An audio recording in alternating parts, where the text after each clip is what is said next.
welcome back to FastMat Tech Reviews. If you have any specific recommendations, please share them in the comments section. If you are a new subscriber, don't forget to subscribe and click the bell icon. We will also be including affiliate links for you to use when purchasing a product. So, let's begin the review based on our study and investigations. In this video we are going to do a detailed review and pick the top 5 best laptops under $500, 2022. The biggest shortcomings of the Lenovo IdeaPad DUET Chromebook come in its design. The magnetized kickstand cover and keyboard felt firmly secured to the tablet as we tested it, but we still found ourselves pulling the keyboard free without meaning to or pushing the entire back cover off while trying to extend the kickstand. These aren't earth-shattering failures and fixing it is as simple as slapping the cover or keyboard back on, but it happened often enough that we can see some people getting frustrated with it. Unfortunately, the biggest problem with a Lenovo IdeaPad DUET Chromebook will be a deal breaker for some people: the restrictive size of its keyboard and, to a lesser extent, the responsiveness of the trackpad. By laptop trackpads' already low standards, the Lenovo IdeaPad DUET Chromebooks can be sluggish and even lifeless at times. As for the keyboard, the keys are packed in very tight, given the limited real estate it is working with. The keyboard and trackpad also don't have the same degree of tactile feedback that a lot of other laptops have. That means that touch sensing your way as you type can leave you all over the place for a while as you acclimate yourself to the key spacing. Meanwhile, tapping an unresponsive trackpad will quickly become frustrating for some people since there's no feedback to tell if a click is even physically registering. The vast majority of the time, the trackpad responds just fine, but when it doesn't, we have no real sense as to why. A much bigger issue is accessibility. For those with lower manual dexterity, such as those with a physical disability or even just older folks who are not as nimble as they used to be, these problems aren't just amplified. In some instances, it would be all but impossible to ever overcome them. It's the kind of design flaw that just can't be overlooked anymore. Accessibility has been a major blind spot in tech for a while now, but it's something that we know how to fix. The industry is even making significant strides to address this long-standing problem, just not with the Lenovo IdeaPad DUET Chromebook, which is a real shame. Just like any Microsoft Surface device, the Surface Go 3 is truly a gorgeous little laptop, rivaling that of the iPad, especially the iPads available at this price point. It's incredibly thin at just 0.33 inches thick, and weighs just 1.2 pounds, making it the ideal device to carry around if you don't want to go out with a hulking backpack every time you just want to get some work done at the coffee shop. The model we have in has the classic silver surface aesthetic, with the Windows logo in a gorgeous chrome finish on the back of the device, on its hinge, where it's going to get the most attention. From behind, this is one of the more attractive devices you'll probably see in a cafe, but it's a different story from the front. Not a lot has changed in the Surface Go's design since the Surface Go 2, which means the chunky bezels are back again. It is a tablet, which means people will need a little bit of space for just holding the device, but there are so many tablets out there that have solved this problem already, including Microsoft's own Surface Pro 8, that it really feels like a relic. But, again, this is a budget device, so we're not expecting a truly extravagant piece of tech here. Between the bezels is a 10.5-inch 1920 by 1280 display. A 1280p display isn't exactly impressive on its own, especially in 2019, but given its price point, Microsoft could have easily given this a 720p display and called it good, and we're glad it didn't. But don't expect a totally beautiful display, either. The screen isn't especially bright, and color accuracy is a bit lacking. Watching animated shows like Sailor Moon or Bob's Burgers clearly reveals how lacking this display is in this area. Neither of these shows really need a high-resolution display, but they are extremely colorful and show how shallow the color representation here is. Colors appear a bit washed out and bland, which isn't the end of the world, but it is a bit disappointing in a Pixel Sense display. Speakers are similar. They'll provide a pretty decent experience if you just want to watch the odd YouTube video or watch some Netflix in your downtime, but they're not exactly great for listening to music. Though they are positioned near the top of the screen when the Surface Go 3 is in its laptop mode, which means there is minimal distortion. one of the benefits of a tablet. The Asus VIVOBOOK 15 excels at dressing for the job it wants. Its slate gray chassis doesn't look like a budget laptop, and despite its plastic build and relative lightness, a mere 3.7 pounds, lighter than the Acer Aspire 5 and HP 15, 3.8 pounds and 4.4 pounds, respectively, it all feels cohesive in its overall design and construction. The inside of the VIVOBOOK 15 reveals a keyboard fitted to the rest of the laptop like on Asus premium models.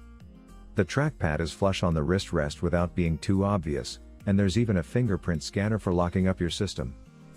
Buying a laptop with plenty of ports is a good idea if you're ever considering docking the device and working with a full setup. The laptop's left side has two traditional USB 2.0 Type A ports, plus a status indicator light. The VIVOBOOK 15's 15.6-inch, 1920 by 1080 nano-edge display offers little bezel on either side of the laptop, with a bit more at the top to accommodate the webcam. But beyond its widescreen look, the display's dim color profile and weird viewing angles make it an underwhelming device for consuming online video. It made episodes of vintage TV shows like Baywatch, already with a worn-in color palette, look older than they are, while movies like the recent remake of Emma were extremely hard to see in dark scenes. In lab tests, the VIVOBOOK 15 scored a measly 65% on the sRGB color gamut. While that's ahead of similarly priced laptops, including the Acer Aspire 5, which scored 63%, and the HP 15, which scored 67%, it's behind the industry average of 85%.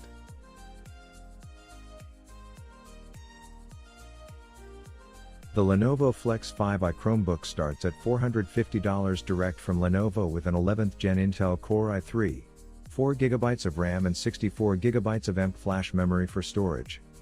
If you can afford an additional $100, and you have access to a Costco membership, consider getting the configuration I tested that backs up the same Core i3 processor with 8GB of RAM and a larger, faster 128GB SSD for storage.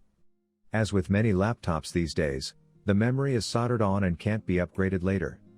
While Chrome is plenty usable with 4GB of memory, having it maxed out at 8GB will give you headroom for more demanding tasks now and in the future.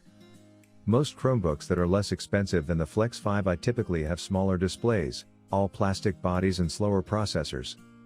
Spending a bit more for this Lenovo is worth it because it's simply better. The lid is covered in metal while the chassis is made from soft touch plastic, giving it a higher end look and feel. It is only slightly larger than 11.6-inch models like those commonly used by school districts. However, the larger 13.3-inch display here makes a big difference when scrolling through learning sites or just whenever you need to see more of your work on the screen all at once. While the display's color and contrast are fine, the screen is a bit dim. I found myself regularly trying to increase it beyond its max setting. This was mostly when I was using it in a bright room near a window or outside. Otherwise, the display was good enough, and it is UC, Universal Stylus Initiative, pen-enabled and will work with Lenovo's UC Pen and others. Above the display is a serviceable 720p webcam. The mic quality is fine, too, so you should have no trouble being seen and heard on your next Google Meet. Virtually no Chromebooks have decent 1080p or better webcams, which is a shame considering the increase in remote work and school. However, with the Flex 5i model, Lenovo did add a physical privacy shutter for the webcam so you can instantly block it.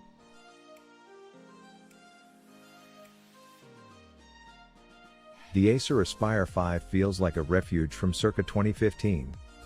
The slightly dated design is notable chiefly for big, fat bezels top and bottom of the 14-inch display. That said, slim side bezels at least ensure fairly compact overall proportions. At 1.7 kilograms and 17 mm thick, portability is decent and is aided by the compact 45 watts power supply. If you want something more stylish, head to our Asus VIVOBOOK 15 versus Acer Aspire 5 comparison. The Asus is a slicker looking laptop for a similar price, but there are compromises elsewhere. It's worth noting the power supply uses an old school barrel connector. The Aspire 5 does have USB Type-C connectivity, but only for data. You can't charge it via USB-C, more's the pity. Still, One fringe benefit of the relative bezel bulge is plenty of space up top for proper webcam location. Your zoom accomplices won't have to suffer the up-nose angle that blights some slim bezel laptops, at least. Another design throwback is the somewhat stingy plastic trackpad. If you've tried one of the modern-style larger glass-top trackpads, it's awfully hard to revert. The Acer's trackpad feels constrained, limiting and a little cheap by comparison. Still, it's reasonably solid, which is a sentiment that applies more broadly to the Acer Aspire 5. With its metal keyboard surround and screen enclosure, it feels ready to take a beating. The only exception is the keyboard.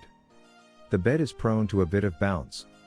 The screen hinge is likewise robust, if anything it's a bit too stiff. Try to lift the Aspire 5's screen lid single-handedly and the entire chassis comes along for the ride. Bummer. As for ports and connectivity, on the right-hand side of the chassis you'll discover a plain old USB Type-A 2.0 socket and a headphone jack.